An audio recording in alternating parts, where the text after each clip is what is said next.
3 nights is a sense of, hey, you have someone has a 3-day weekend, they want to come down, stay with you over the weekend.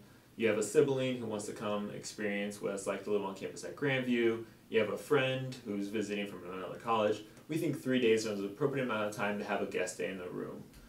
We find any longer than that, it becomes a burden for any roommates or people who maybe don't necessarily feel comfortable with a guest there that long. And we really don't want to get into a point where we have Grandview students who live off campus but then are living on campus in a residential building that we don't know that they're there, so we can't necessarily account for them if there's an emergency or happening in the building. And they don't necessarily have access to that building, so people are going back and propping doors like they should. Now when it comes to enforcement, we don't do bed checks, we don't necessarily come in and count and make sure everyone's there.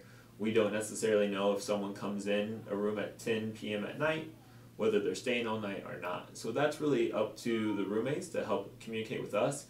If someone's staying there beyond those 3 nights and it's becoming a problem or an issue in that room, and now we have that policy in place where we can go to that resident and says, hey, we have some documentation here that this is sort of extended beyond our guest policy.